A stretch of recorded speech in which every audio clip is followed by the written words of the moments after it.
수업 시작했습니다. 안녕하십니까. 네. 자, 우리 지난 시간에 종합부동산세까지 정리했었나요? 네. 자, 그러면 오늘은 56페이지에 나와 있는 제6절에 소득세 총설부터 해서 여러분들 들어가도록 할게요. 자, 우리가 소득세는 기본적으로 시험지에서 6문제 정도 나오죠. 예, 그리고 많게 나올 때는 한 8문제까지도 나올 수도 있는 부분인데, 우리가 배워야 될 소득세에 대한 부분은 딱 두 파트입니다. 하나는 임대하고 관련돼서 나오는 소득과 또 하나는 양도해서 나오는 소득. 예, 그 중에 임대 쪽에서 보통 한 문제 정도가 나오고 양도 쪽에서 약 한 5문제에서 6문제 정도 나와요. 그래서 임대에서 만약에 안 나오면 양도에서 한 문제가 더 나오는 거고요. 아시겠죠? 자, 그러면 우리 소득세 한번 보도록 하죠. 자, 56페이지에 보시면은 총설에서 보시면 제1번에 소득세 구조가 나와 있는데, 자, 소득세는 딱 두 가지, 총 8개의 소득으로 구분이 돼서 두 가지 과세 방식으로 과세가 됩니다. 하나는 종합과세라는 방식이 있고 또 하나는요, 분류과세라는 방식이 있죠. 그래서 사람이 벌어들일 수 있는 소득의 종류는 굉장히 많아요. 그걸 다 확인할 수가 없어서 현행 소득세법에서는 거기에 나와 있는 것처럼 이자, 배당, 사업 쭉 해서 양도소득까지 해서 총 8개의 소득에 대해서만 과세하자라고 해서 정해놨어요. 아셨죠? 외울 필요는 없어요. 그 중에서 이자부터 기타 소득까지는 전부 묶어서 과세한다 그래서 무슨 과세라 그래요? 종합과세라고 하고, 딱 두 개, 퇴직하고 양도를 통해서 나오는 소득만 다른 소득하고 합산하지 말고 구분해서 계산해 주세요라고 해서 분류과세라 그래요. 그러니까 분류과세라는 말은 다른 말로 해서 어떻게 계산해라? 구분해서, 구분 계산한다. 시험지에 나올 때는 구분 계산한다 이렇게 나와요. 아시겠죠? 네, 그래서 왜 퇴직하고 양도는 따로 구분해서 계산하느냐면 소득세는 1년 단위로 계산하는 세금이거든요. 근데 퇴직하고 양도는 1년 동안에 벌어들인 소득이 아니라 여러 해 동안에 누적된 게 한꺼번에 실현돼요. 그러다 보니까 다른 소득하고는 성격이 같아요, 달라요? 달라요. 그래서 다른 소득하고 합치면은 세금이 너무 많이 쏟아집니다. 그래서 요 두 개만큼은 따로 구분해서 계산해라. 그래서 무슨 과세라 그래요? 분류과세라고 이야기를 해요. 그래서 우리 시험지에서 만약에 양도소득세는 퇴직소득과 종합소득과 합산해서 계산한다 그러면은 틀린 문장 어떻게 계산한다? 구분해서. 분류라는 말은 안 나오거든요. 우리가 이제 분류과세라는 표현을 쓰긴 하는데 구분 계산한다라고 나와요. 그렇게 알고 계시길 바래요. 자, 그 다음에 그 밑에 2번에 납세무자 및 납세 절차 나와 있는데, 자, 소득세는 뭐 하는 세금이냐? 신고하고 납부하는 세금이에요. 아셨죠? 물론 신고 납부를 이행하지 않으면은 정부에서 세무서에서 뭐 하는 거예요? 고지서 보내서 징수합니다. 그때 납세무자가 누구냐? 이 문제인데, 자, 우리 취득세 납세무자 다시 한번 정리해 보죠. 취득세 납세무자가 누구였어요? 취득하는 자였죠. 사실상 취득자. 상속일 때는 상속인 각자. 아시겠어요? 신탁재산으로서 위탁자 지위가 이전이 되면 새로운 위탁자. 조합원용 부동산은 조합원. 대여 차량은 대여업자. 외국에서 수입해서 대여했으면 수입하는 자. 운수업체 명의로 등록했지만 취득대금을 지급한 자가 따로 있으면 취득대금을 지급한 자. 주체구조부 취득자 이외의 자가 가설을 했으면 주체구조부 취득자. 지목 변경을 통해서 가액이 증가했으면 변경 시점의 소유자. 그리고 주식을 취득을 했으면 그 과점 주주가 납세무자예요. 그 다음에 재산세 납세무자는 누구였어요? 6월 1일 현재 사실상 소유자죠. 네, 사실상 소유자고, 그 다음에 공유재산일 때는 안 했어요, 지난 시간에. 네, 재산세 납세무자 확실하게 암기하고 계셔야 돼요. 공유재산일 때는 지분권자, 지분 표시가 없으면 균등한 것으로 본다 그랬고, 신탁재산은요, 수탁자, 채비지나 보류지는 사업시행자, 신고하지 아니하여가 나오면 공부상 소유자, 상속인데 등기하지 아니하고 신고하지 않았으면 주된 상속자, 귀속이 분명하지 아니하여가 나오면 사용자, 국가연부 무상이 나오면 매수계약자, 그 다음에 수입이 나오면 수입하는 자예요. 그 다음에 종합부동산세 납세무자가 누구냐? 재산세 납세무자 중 과세 기준금액을 초과하는 자가 종부세 납세무자예요. 그래서 별도 합산 대상 토지는 얼마라 그랬어요? 80억, 종합 합산 대상 토지는 5억, 주택은 6억을 초과한 자. 꼭 알고 계셔야 됩니다. 자, 그러면 소득세 납세무자는 누구냐? 자, 소득세는 개인에 한해서만 내는 세금이에요. 그래서 개인이 납세무자입니다. 근데 그 개인은 다시 두 종류로 나누어요. 거주자라는 사람하고 비거주자라는 사람으로 나누는데 확실하게 알고 계시길 바랍니다. 자, 거주자, 비거주자로 나누는 이유는 뭐 때문에 나누느냐면 국내냐 국외냐 때문에 나누는 거예요. 그래서 거주자가 되면은 국내 소득뿐만 아니라 국외 소득에 대해서 다 납세물을 지지만 비거주자가 되면 국내 소득에 대해서만 납세무가 있습니다. 국외 소득에 대해서는 납세무가 없어요. 아셨죠? 자, 그러면 거주자란 누구를 말하느냐? 국내에 뭐가 있거나 주소를 두거나 또는 183일 이상 거소를 둔 자를 말하는 거예요. 자, 그래서 거소할 때 거자와 주소할 때 주자 묶어서 거주자라 그래요. 그러니까 대한민국에 사는 사람 중에서 주소가 있는 사람, 대한민국에 주소가 있는 사람은 전부 다 거주자예요. 그러면 주소가 있는 사람을 뺀 나머지는 다 주소가 없는 사람이죠. 그중에 대한민국에 머문 지 183일이 된 사람은 전부 다 거주자로 빼요. 그 사람들을 제외한 나머지는 다 뭐가 돼요?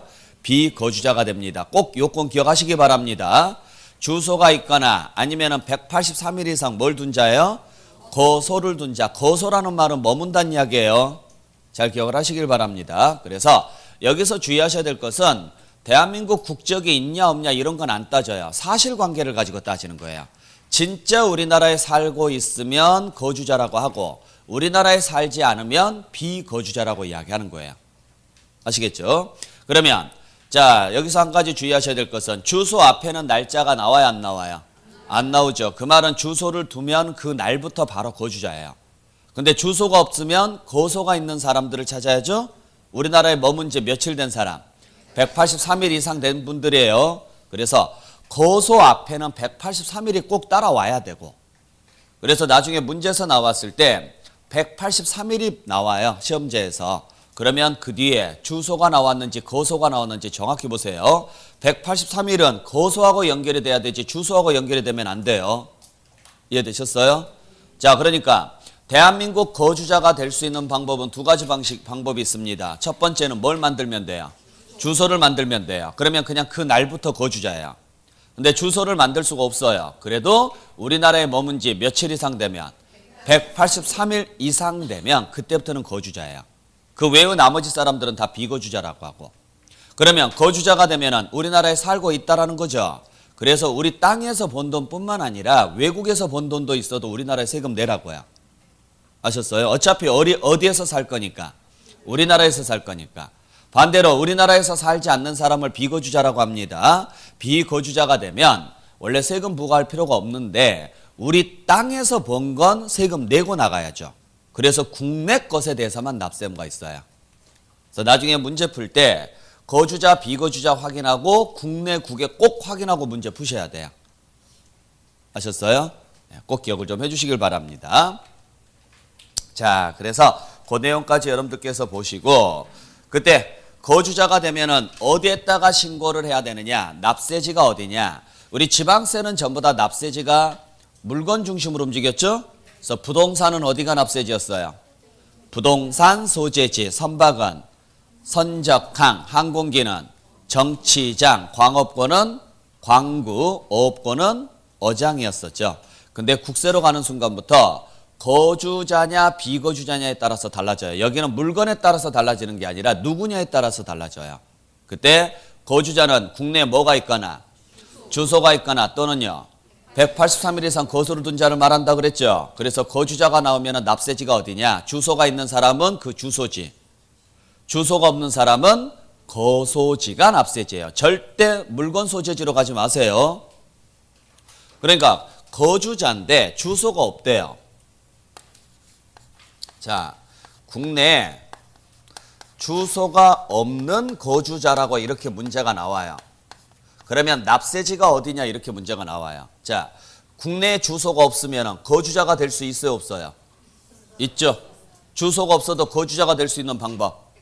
183일 이상 거소가 있는 경우죠. 그때는 거소지가 있다라고 봐야죠. 여기가 납세지예요. 아시겠죠? 잘 보셔야 돼요. 그래서 자, 거주자냐 아니냐 요거 정확하게 보고 들어가셔야 돼요. 네. 자, 대신 비거주자는요. 국내 주소나 거소가 다 없는 사람을 말하죠. 그래서 비거주자인 경우에는 국내 사업장이 있으면 그 사업장 소재지로 가고 국내 사업장이 없으면 그냥 소득이 발생하는 장소로 가요. 그래서 한 가지 주의하셔야 될 것은 주소지다 거소지다 이 말은 오직 누구한테만 쓸 수 있는 표현이다? 거주자한테만 쓸 수 있는 표현이에요. 잘 기억을 해주셔야 돼요. 자, 그리고 그 밑에 조그만 글씨로 우리 주소는 그냥 주민등록을 보면 나와 있겠지만 거소라는 것을 판단할 때가 문제가 돼요. 주소는 날짜가 없는데 거소는 날짜가 필요하죠? 며칠 이상이 돼야 돼요? 네, 그때 183일을 판단할 때는 몇 과세기간으로 판단한다? 1과세기간으로 따지라고요. 재작년까지만 하더라도 이건 2과세기간으로 따졌어요. 즉 2년으로 따졌다고요.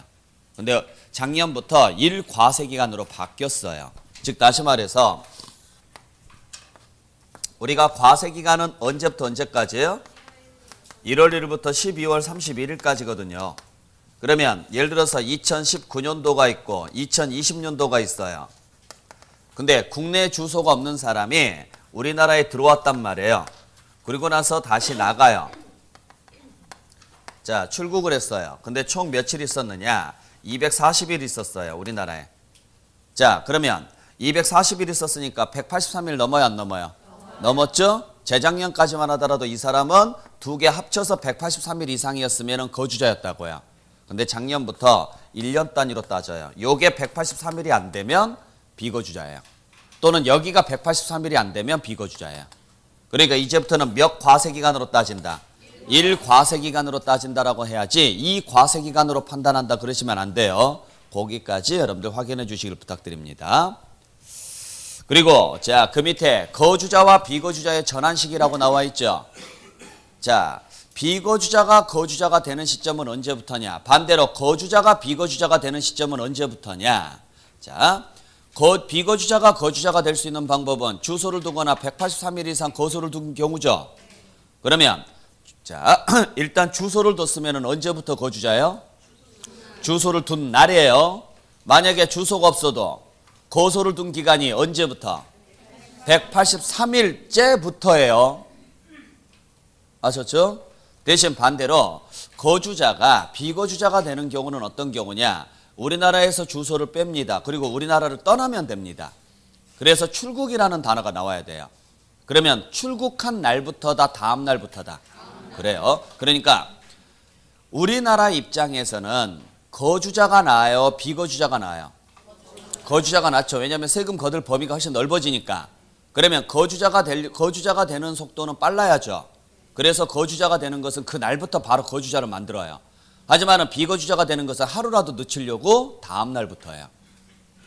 무슨 말인지 아셨어요? 그러니까 다음 날짜가 들어가는 경우는 뭐가 됐을 때? 비거주자가 됐을 때고, 거주자가 될 때는 다음 날짜를 쓰면 안 돼요. 주소를 둔 날에 다음 날 그러시면 안 된다고요. 언제부터? 주소를 둔 날부터. 거소를 둔 기간이 183일이 되는 날에 다음 날 그러면 안 되고 183일이 된 날부터, 그날부터 거주자라고요. 자, 그 다음에 그 밑에 자 3번에 자, 소득세는 인세입니다. 개인별로 과세하는 세금입니다. 아시겠죠? 자, 그래서 거기에서 동그라미 2번 봐보세요. 자, 동그라미 2번 보시면 공동으로 소유한 자산에 대한 양도소득 금액을 계산하는 경우 해당 자산을 공동으로 소유하는 각 누가 납세물을 진다? 거주자가 납세물을 진다. 그러니까 공동으로 소유하고 있어도 세금 낼 때는 각자 세금 내라고요. 각자.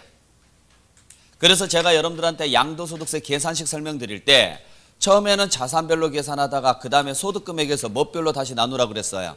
인별로 나누라 그랬죠. 그래서 각자 인별로 세금 낸다 그랬죠. 지금 그 이야기예요. 아셨죠? 또 3번에 보세요. 상속이 나와 있는데 피상속인의 소득금액에 대하여 과세하는 소득세는 누가 납세물을 진다? 상속인이 납세물을 져요. 그리고 니은번에 피상속인의 소득금액에 대한 소득세로서 상속인에게 과세할 것과 상속인의 소득금액에 대한 소득세는 합산해서 계산한다, 구분해서 계산한다? 구분해서. 그러니까 우리가 사망하신 분을 누구라 그래요?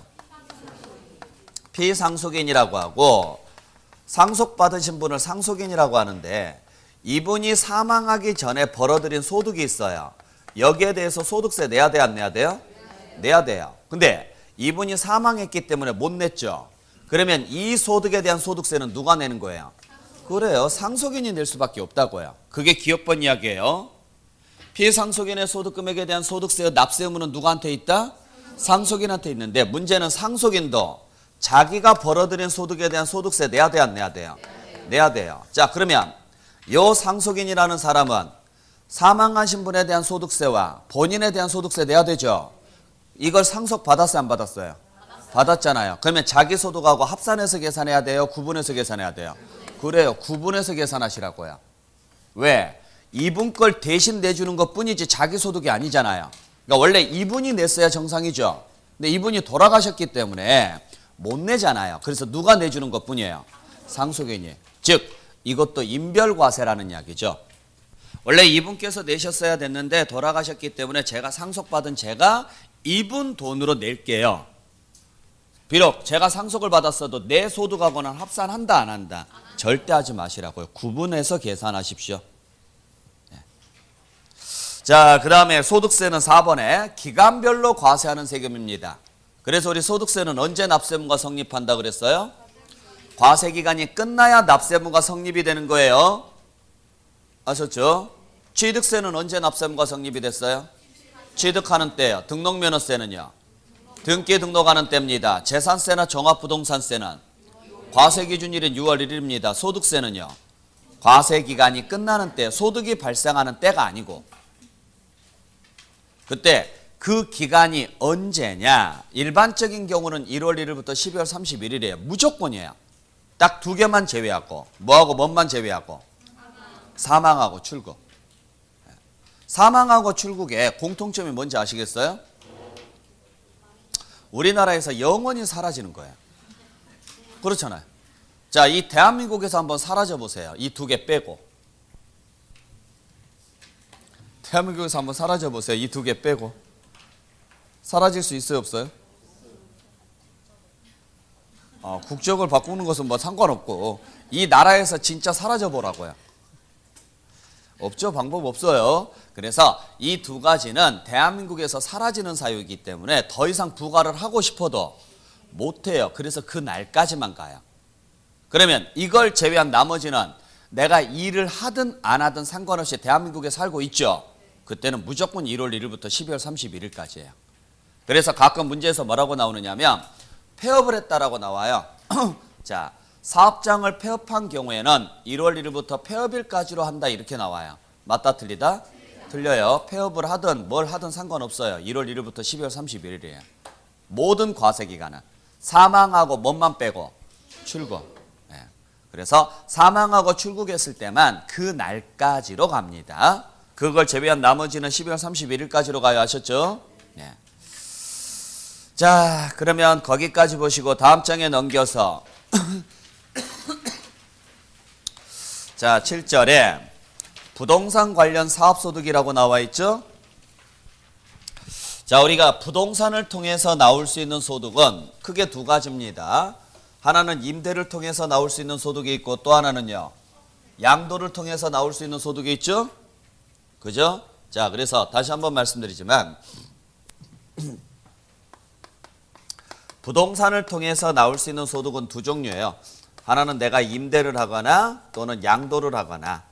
그때 다시 양도는 건설업자나 매매업자 등이 양도했을 때하고 그 다음에 그 외에 일반 개인이 양도했을 때하고요. 그때 통상적으로 임대를 통해서 나오는 소득은 무슨 소득으로 봐요? 사업소득으로 봐요. 대신 양도를 통해서 나오는 소득은 무슨 소득으로 가요? 양도소득으로 가요. 그래서 사업소득에 해당하면 다른 소득하고 합산해서 무슨 세금을? 종합소득세를. 양도소득에 들어가면 다른 소득하고 합산하지 말고 따로 구분해서 양도소득세를 내야죠. 단 그 양도행위가 건설업이나 매매업을 하시는 분들이라면 양도행위 자체가 본업이신 분들이죠. 그래서 이분들이 부동산을 팔았으면은 이건 사업으로 봐서 사업소득에 들어가요. 그리고 사업소득에 들어가면 다른 소득하고 합산해서 무슨 세금을 내시라고요? 종합소득세를 내야 돼요. 아까 종합과세라 그랬죠? 단 양도소득은 다른 소득하고 합산한다 안 한다? 안 하고 구분해서 따로 세금 계산한다. 그래서 양도소득세라는 걸 내죠. 아시겠죠? 자, 그래서 지금부터 요 내용에 대해서 간단하게 좀 살펴볼 건데, 자, 보세요. 부동산 관련 무슨 소득이라고요? 사업소득이에요. 그때 부동산하고 관련해서 사업소득으로 보는 경우는 어떤 경우냐? 건설업자가 양도했을 때요. 그러니까 건설업에서 발생하는 소득 이렇게 나와 있죠. 하여간 건설업자가 하는 행위는 전부 다 무슨 소득으로 보세요? 사업소득으로 보세요. 그래서 가끔 시험지에서 다음 중 양도소득세 과세 대상이 아닌 것은 하고 물어봐요. 그러면서 뭐라고 내느냐? 건설업자가 부동산을 양도하는 경우 이렇게 내요. 건설업자가 부동산을 양도하는 경우는 양도소득이 아니라 무슨 소득으로 가요? 사업소득으로 가요. 꼭 기억하셔야 돼요. 또 그 밑에 부동산업이나 임대업에서 발생하는 소득이 나와 있죠? 부동산업이 뭐냐면 매매업 등을 말해요. 부동산업이. 자, 그래서 이분들이 양도하는 행위는 전부 다 무슨 소득에 들어간다? 사업소득이고, 그 다음에 뭐에서 발생하는 소득? 임대업에서 발생하는 소득도 사업소득으로 가요. 아셨죠? 자, 그때 임대는 한 가지 주의하셔야 될 게, 임대는 어떤 형태로 임대를 하든지 간에 무조건 사업소득입니다. 아셨죠? 즉 다시 말해서 임대사업자 등록을 냈느냐 안 냈느냐, 또는 계속적으로 임대를 하느냐 아니면 일시적으로 임대를 하느냐, 무슨 말인지 아셨어요? 자, 이런 거에 관계없이 무조건 임대를 통해서 나오는 소득은 이론상 하는 이야기예요. 무조건 무슨 소득에 들어가요? 사업소득이라고 보시면 돼요. 그래서 허가받은 건물을 임대를 했다, 미등기 건물을 임대를 했다, 다 상관없습니다. 사업자 등록을 안 했다, 뭐 이런 것도 아무 상관없이 그냥 부동산 임대는 다 무슨 소득? 사업소득이에요. 아셨어요? 또 거기에 부동산에 관한 권리를 임대해서 나오는 소득도 다 사업소득이에요. 하여간 임대자만 보이면 앞에 무슨 자가 나오든지 간에 관계없이 무조건 무슨 소득으로 보세요? 사업소득으로 보세요. 단 딱 하나, 그 밑에 나와 있는 것처럼 공익사업이라는 단서가 딱 붙어요. 공익사업. 공익사업이라는 단서가 딱 붙죠. 요때는 사업소득으로 보지 않습니다. 자, 그래서 아까 앞에서 제가 자, 소득세는 이자소득, 배당소득, 사업소득, 근로소득, 연금소득, 기타소득 이런 것들이 있다고 그랬죠. 그 외에 퇴직소득이 있었고 뭐가 있었고요? 양도소득이 있었는데, 자, 여기까지가 종합소득이라고 해요. 여기까지가. 그때 임대는 무조건 무슨 소득에 들어가요? 사업소득에 들어가요. 임대는. 아셨어요? 근데 딱 하나 무슨 글자가 들어갔을 때? 공익사업이라는 글자가 들어갈 때만 무슨 소득으로 보느냐? 기타소득에 들어가요. 그러면 사업소득에 들어가는 경우하고 기타소득에 들어가는 경우하고 무슨 차이가 있느냐? 어차피 합쳐서 뭘 계산해서 낼 거예요? 종합소득세로 내긴 낼 건데, 일단 합치기 전에 각각에 대해서 뭘 계산할 거냐면 수익금액에서 경비를 뺄 거예요. 각각. 수익금액에서 경비를 빼서 뭘 계산할까요? 소득을 계산을 하겠죠. 그때 사업소득에 들어가면 이 경비가 입증된 것만 비용 처리가 되지만, 기타 소득에 들어가면 이 경비가 수익금액에 그냥 80% 잡아줘요. 그러면 우리 입장에서는 사업소득으로 가는 게 나아요? 기타소득으로 가는 게 나아요? 그렇죠. 그래서 공익사업은 경비를 따로 입증 안 해도 공익이 목적이니까 경비를 많이 잡아주기 위해서 일부러 기타로 뺀 거예요. 공익사업이 목적이라면. 아셨어요? 그 외에 나머지는 그냥 무슨 소득으로 봐서? 사업소득으로 봐서 정상적으로 세금 내는 거예요. 꼭 기억을 하시기 바랍니다. 그래서 시험지에 나왔을 때, 자, 부동산 대여가 나와요. 부동산 임대가 나오면 무슨 글자가 나오더라도 다 사업소득. 부동산은 다 사업소득이에요. 또 부동산에 관한 권리, 즉 다시 말해서 지상권 대여, 지역권 대여, 뭐 이런 것들, 전세권 대여 이런 것들이 나와요. 뭐가 나오든지 간에 관계없이 전부 다 무슨 소득? 무조건 사업소득으로 보세요. 근데 앞에 무슨 자가 딱 붙으면 공익사업이라는 단서가 붙으면 그때는 기타소득으로 보세요. 사업소득이 아니다라고 알고 계세요. 그래서 다음 중 사업소득으로 보는 경우가 아닌 것은 뭐 이런 식으로 해서 가끔 문제가 나오거든요. 꼭 기억하시기 바랍니다. 자, 그 다음에 59페이지로 바로 들어갈게요. 자, 59페이지에 보시게 되면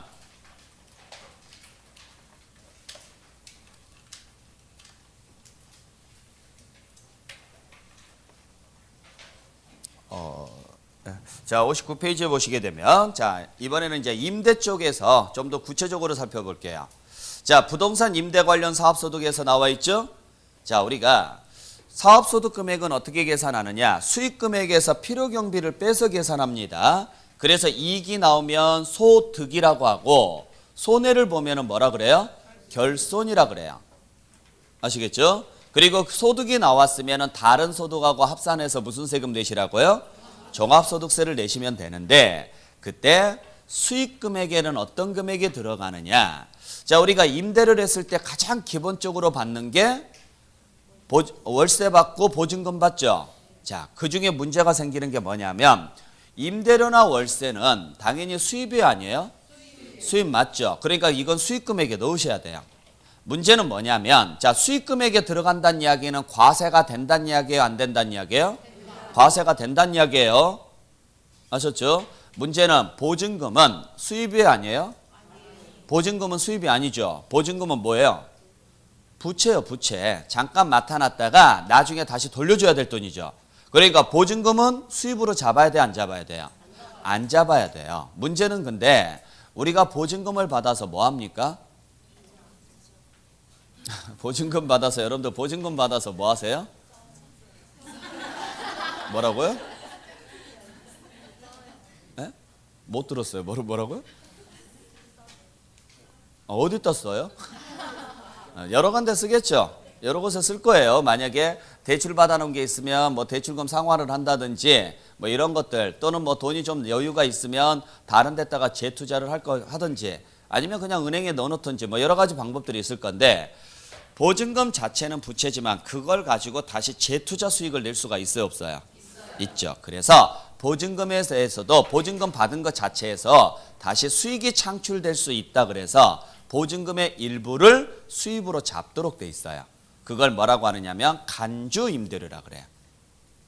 그러니까 보증금은 실제 임대료도 아니다. 아니지만 보증금의 일부를 뭘로 잡아서 임대료로 간주해서 임대료로 간주한다는 이야기는 이것도 수입으로 잡겠다는 이야기죠. 그걸 우리가 수입으로 잡아서 과세하도록 돼 있습니다. 그때 상가 같은 경우는 보증금에 대한 간주 임대료나 임대료 수입이 전부 다 수입으로 잡혀요. 상가나 토지를 임대를 했을 때는요. 아셨어요? 문제는 주택을 임대했을 때가 문제예요. 그래서 그 표에서 지금 보시면 일반 부동산 같은 경우는 보증금에 대한 간주 임대료도 과세하고 임대료나 월세 수입도 다 과세가 된다고 돼 있죠. 문제는 주택이 문제예요. 주택에 대해서는 월세 쪽은 당연히 과세가 되는 게 맞는데 보증금에 대한 간주 임대료는 딱 조건이 될 때만 과세가 돼요. 그래서 주택에 대한 보증금에 대한 간주 임대료가 과세되는 경우는 전제 조건이 있습니다. 몇 주택 이상이 돼야 돼요? 3주택 이상이 돼야 되면서 그 보증금의 합계액이 3억 원이 넘어야 돼요. 초과예요. 요 두 가지 요건 중에 하나라도 충족이 안 되면 보증금에 대한 간주 임대료는 과세가 안 돼요. 그래서 꼭 기억을 좀 해주셔야 되는데 자, 그 밑에 보세요. 표 밑에 보시면 주택임대에 대한 간주임대료 계산식을 제가 적어놨어요. 자, 보세요. 그 밑에 보시게 되면 보증금에 대한 간주임대료 계산식이 어떻게 되느냐. 주택에 한해서는 그 보증금의 합계액에서 3억 원을 뺄 거예요. 지금 주택에 한해서예요. 아셨죠? 여기에 365분의 임대일수로 나눕니다. 이 계산식은 지금 외우라고 지금 설명드리는 게 아니에요. 지금 이해하라고 해서 말씀드리는 거니까 그냥 보세요. 여기에다가 정기예금 이자율을 곱해요. 기획재정부령이 정하는 정기예금 이자를 곱해서 여기에 60%를 한 금액에서 금융수익을 빼요. 요게 간주임대료예요. 이게. 자, 그러면 무슨 말이냐면 여러분들이 보증금을 가지고 어디에다가 쓸지 세무서에서는 알아요, 몰라요? 모르죠. 그래서 세무서는 뭐라고 생각하느냐면 여러분들이 받은 보증금을 은행에 넣었다면 하고 예상하는 거예요. 그러면 은행에 넣었으면 얼마만큼의 이자가 나오겠죠. 그 이자만큼의 수입이 생긴 걸로 봐요. 아셨어요? 근데 진짜 여러분들이 은행에 넣었어요. 넣었더니 이자가 얼마가 나왔어요. 그러면 거기에 대해서 세금 내요, 안 내요? 냈죠. 여러분들 이자 찍히면 세금 떼가요, 안 떼가요? 자, 그러면 이미 이자 소득세로 세금을 냈어요, 안 냈어요? 냈는데 이걸 또 내면 돼요, 안 돼요? 그래서 진짜 낸 이자 세금이 있다면 그거 뺀 나머지만 뭐 한 걸로 보느냐? 임대에서 발생하는 수입으로 간주해 줘 버리는 거예요. 그러니까 여러분들이 은행에 돈을 넣어놨다면 요만큼, 예를 들어서 100만 원의 간주 임대료가 나올 건데 실제 이자가 발생을 해서 이자 소득세로 낸 게 60만 원에 대해서 냈어요. 그러면 60만 원 부분을 뺀 나머지 얼마? 40만 원 부분은 꼼친 돈으로 봐요. 몰래 숨겨놓은 돈으로. 그걸 과세하겠다 이야기예요. 아시겠어요? 그러니까 예를 들어서 내가 보증금을 10억을 받았는데 10억 중에 4억은 예를 들어서 은행에 넣어놓고 6억은 다른 데다 투자할 수 있잖아요. 근데 그 다른 데다가 투자한 6억이 어딘지를 모른단 말이에요. 그러면은 세무서에서는 그냥 10억 전체를 어디에다가 넣어놨다면, 은행에 넣어놨다면 요만큼 이자가 나올 거다라고 예상을 해놓고, 근데 실제로 이자 소득세로 낸 돈이 얼마가 있다. 그걸 뺀 나머지만 몰래 챙긴 돈으로 봐서 그걸 사업소득에 넣어서 다시 과세하는 거예요. 아셨어요? 자, 근데 상가가 됐든 토지가 됐든 다 똑같거든요. 유일하게 주택만 요 두 가지 혜택을 줘요. 주택만. 그래서 주택에 한해서는 보증금 합계 전체를 가지고 계산하는 게 아니라 거기서 얼마를 빼요? 그러려면 여기가 금액이 나오려면 얘가 최소한 얼마는 넘어야 돼요? 그래서 3억이 초과라는 글자가 들어가야 되는 거예요. 무슨 말인지 아셨어요? 그러니까 최소한 주택보증금에 대한 간주임대료가 나오려면 최소한 보증금의 합계액이 얼마가 넘어야 돼요? 3억 원이 초과돼야 돼요. 초과예요. 꼭 기억하셔야 돼요. 그래서 보증금 합계액이 3억 원인 경우라고 나오면 된다, 안 된다? 안 된다. 근데 그 앞에 전제 조건이 하나 더 붙죠. 이 사람이 몇 주택자여야 돼요? 3주택 이상이어야 돼요. 바꿔서 말하면 1주택자나 2주택자라면 보증금의 합계액이 100억이어도 세금 없다고요. 아시겠나요? 그러니까 예를 들어서 그냥 간단하게 한번 볼게요. 자, 내가 보증금의 합계액이 53억이에요. 예를 들어서 그냥 전세로 53억의 전세로 내놨다고요. 그런 집들 있죠? 그런 집들이 있어요. 자, 그러면 그냥 가볼게요. 뭐 많지는 않겠지만 이런 집이 실제 있으니까. 그러면 이 사람은 3억을 빼면 얼마예요? 50억이 될 것이고요. 자, 50억이 될 것이고 365분에 365, 1년 다 간다고 치고요. 정기예금 예자율이 약 2.7% 정도 되는데 그냥 계산상 편의를 위해서 3%를 잡을게요. 그냥. 아셨어요? 네. 그러면 얼마 나오느냐? 어차피 1이니까 놔두고요. 30%면 15억이죠? 3%면요? 1억 5천이겠네요? 아니에요? 1억 5천 맞죠? 네. 그리고 금융수익으로 그냥 5천만 원 있었다라고 하죠. 그냥. 실제 이자 소득세로 낸 돈이. 그러면 이걸 뺀 나머지 얼마? 1억이 간주임대료가 되는 거예요. 그러니까 가끔 오해하시는 분들이 53억 전체가 다 간주임대료로 들어간다 이렇게 생각하시는 분들이 있어요. 안 그래요. 이렇게 계산을 해서 나온 값이에요. 근데 이 사람이 자 2주택자예요. 이 사람이 2주택자인데 주택을 임대를 해서 받은 보증금의 합계액이 53억이고 월세를 따로 100만 원씩 받았다라고 가정을 할게요. 그냥 극단적으로. 그러면 여기에 대한 간주임대료가 얼마예요? 여기에 대한 간주임대료가 1억 나왔잖아. 1억 나왔죠? 그 다음에 이거 1년치 계산하면요. 1200이죠. 그 중에 수입으로 잡을 금액은 얘만 수입으로 잡는다고요. 그러니까 간주임대료가 안 나오지는 않아요. 나오는데 과세 안 할 뿐이에요. 몇 주택자는요? 2주택자는. 근데 이 사람이 3주택자라면 얘랑 합쳐서 1억 1200만 원에 대해서 수입으로 잡힌다 이 소리예요. 그러니까 쉽게 말하면 똘똘한 집 한 채만 있으면 더 낫다라는 이야기가 여기서 나오는 거예요. 그러니까 소규모 집을 여러 채를 가지고 있어요. 한 5채를 가지고 있는데 다 합쳐가지고 예를 들어서 보증금 합계액이 5억이다. 자, 5채인데 보증금 합계액이 5억이다. 5채를 가지고 있으면서 5채를 다 임대하라는 법은 없어요. 그러니까 여기서 지금 3주택 이상이라는 것은 임대주택 수를 물어보는 거예요? 보유주택 수를 물어보는 거예요? 보유주택 수예요. 그러니까 여러분이 보유한 집이 3개 이상이고 그중에 하나를 임대를 하든 2개를 임대를 하든 상관없이 그게 전세로 임대를 하든 보증금 얼마에 월세 얼마 반전세로 임대를 하든 상관없이 하여간 보증금 합계액이 3억 원이 넘어가면 뭘 계산을 해요? 간주임대료를 계산을 한다고요. 요걸 수입으로 잡는 거예요, 이걸. 무슨 말인지 아셨죠? 그런데 여러분들이 만약에 2주택자이거나 1주택자예요.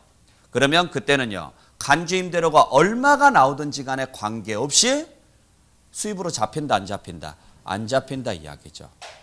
그러니까 집 여러 채 가지고 있느니 차라리 그거 싹 팔아가지고요. 강남에 집 하나 채 가지고 있는 게 훨씬 더 유리하다고요. 그게 100억이든 200억이든 세금 안 나오니까 주택은.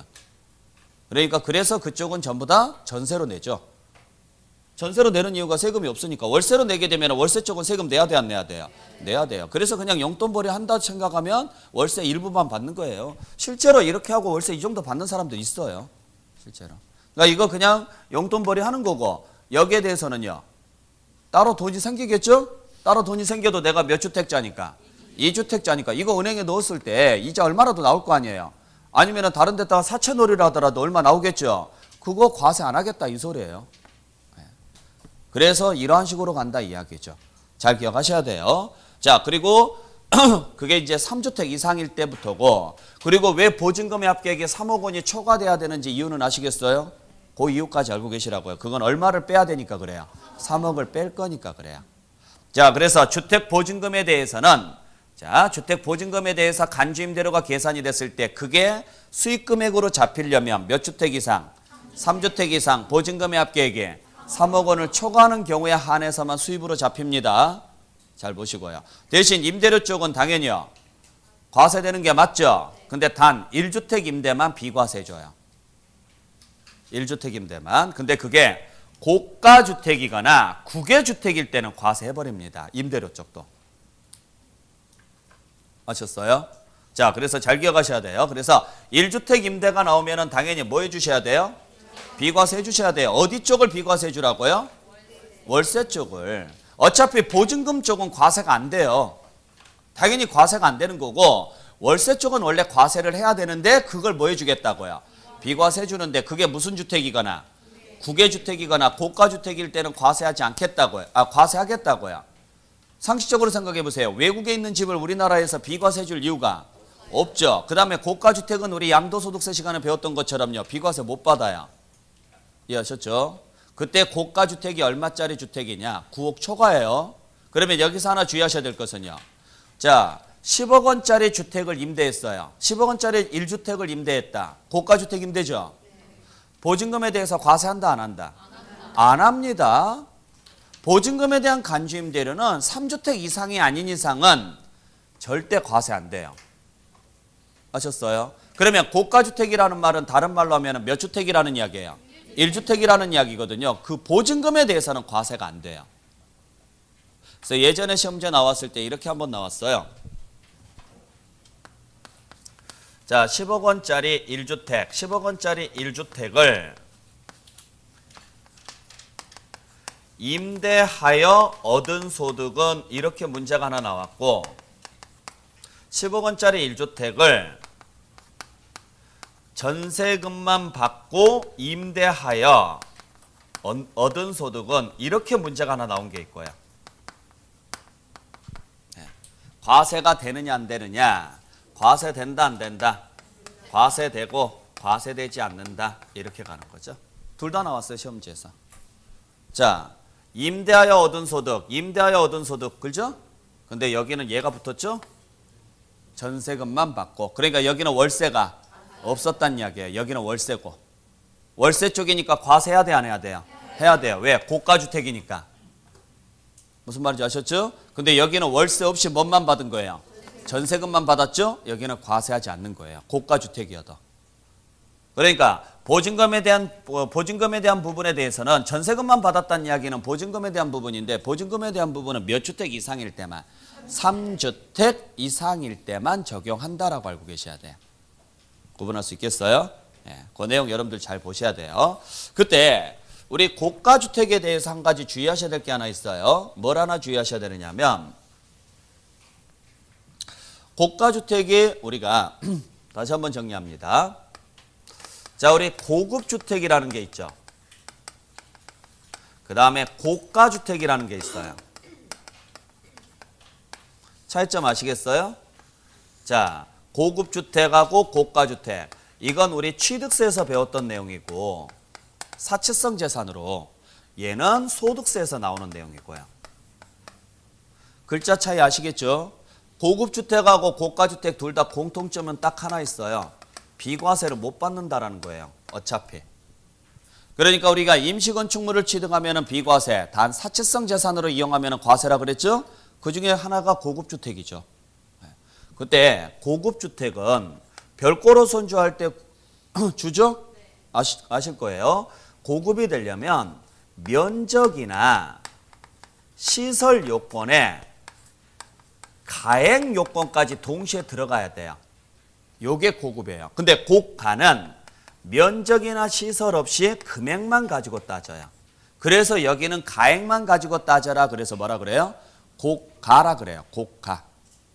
잘 알고 계셔야 돼요. 그때 고가주택은 다시 두 가지로 나눌 건데 어떻게 나눌 거냐? 임대일대하고 양도일대로 나눌 건데 임대일대는 기준시가로 판단하고요. 양도일대는 실거래가로 판단하는 거예요. 차이점 아시겠어요? 그래서 자, 요게 얼마를 초과했을 때냐? 9억 원이 초과했을 때예요. 그러니까 둘 다 얼마가 넘어야 돼요? 9억 원이 넘어야 되는데 임대에서는 뭘로 판단하고 기준시가로 판단하고 양도는 실거래가. 그럴 수밖에 없어요. 실거래가로 가려면 거래가 있어야 돼요? 없어야 돼요? 있어야 돼요. 근데 양도는 거래가 있었으니까 실거래가로 가는 게 맞죠. 근데 임대는 거래가 없잖아요. 그러니까 실거래가로 갈 수가 없다고요. 그래서 뭘로 가는 거예요? 기준시가로 따지는 거예요. 그러니까 임대에서는 기준시가 얼마 초과 이런 식으로 나오고 양도에서는 실거래가 얼마 초과 이런 식으로 나올 거예요. 꼭 구분하셔야 돼요. 이해하시겠죠? 그러니까 이건 그냥 단순히 외워가지고 나오는 게 아니라 이해를 하시는 게 제일 낫다라는 이야기죠. 참고로 고급주택 있죠? 요 고급주택은 시가 표준액이 6억 초과예요. 여기는. 그래서 고가주택은 9억 초과, 고급주택은 얼마 초과? 6억 초과. 이건 지방세니까 시가 표준액이라고 하고 얘는 국세니까 기준시가라고 하고 지방세에서 시가 표준액을 국세에서는 뭐라고 표현하느냐면 기준시가라고 표현하거든요. 이렇게 가요. 단 양도에서는 뭘로 판단한다? 실거래가로 판단한다. 실거래가로. 근데 이게 예를 들어서 자 과세기간 종료일 현재 보유하고 있어요. 안 팔고 계속 임대하던 걸. 그러면 그 과세기간 종료일 현재로 판단을 하지만 중간에 팔았어요. 그러면 양도일 기준으로 해서 판단해요. 양도소득세는 당연히 양도일 기준에 뭘로 판단하고요? 실거래가로 판단하고. 임대는 안 팔았으면 어느 시점 가지고 판단하고 과세기간 종료일이 언제예요? 12월 31일이에요. 중간에 팔았으면 뭘로 판단하고? 양도일 기준으로 판단하고. 시험지에 나왔을 때는 과세기간 개시일이라고 나온 적이 있어요. 과세기간 개시일은 언제예요? 1월 1일이에요. 그러니까 올해 1월 1일 시점의 기준시가를 본다. 올해 12월 31일 시점의 기준시가를 본다. 12월 31일 시점의 기준시가를 보라고요. 1월 1일 시점이 아니라. 근데 중간에 팔아버렸어요. 그러면 어느 시점의 기준시가를 보고 판단하시라고요? 양도 시점의 기준시가를 보고 판단하시고요. 뭘 판단할 때는? 임대. 당연히 양도는 양도 시점에 뭘 보고 판단하시고? 실거래가를 보고 판단해 주시고요. 자, 그래서 우리가 1월 1일부터 12월 31일까지 또 12월 31일까지 일 과세기간별로 계산한다 그랬죠? 자, 그래서 2019년도, 2020년도 자 이렇게 놓고 봤을 때 국내에 1주택만을 소유하고 있는 거주자가 그 주택을 임대하다가 팔았어요. 이때. 자, 그러면 지금 이 사람은 일단 국외는 아니니까, 국외는 아니죠? 그 다음에 1주택이죠. 그러면은 고가주택만 아니면 비과세 받을 수 있어요, 없어요? 있어요. 근데 이분은 2019년도에는 임대만 있었죠. 그러니까 임대에 대한 뭐만 나올까요? 사업소득만 나올 거예요. 그죠? 그 다음에 2020년도에는 임대도 했고 뭣도 했어요? 양도도 했네요. 그러면 임대분에 대해서는 무슨 소득으로 봐서? 사업소득으로 봐서 종합소득세를 내시고, 양도분은 따로 구분해서 무슨 세금을 내시고? 양도소득세를 내는데, 이때도 몇 주택? 1주택이고, 여기도 몇 주택? 1주택이고, 지금 이 상태도 몇 주택이고? 1주택이란 말이에요. 그러면 2년 이상 보유했다고 가정하면 이것도 뭘 받을 수 있어요? 비과세 받을 수 있죠. 뭔만 아니라면, 고가주택만 아니라면. 그러면 여기에 대해서 고가주택은 어느 시점을 가지고 따질 수밖에 없어요?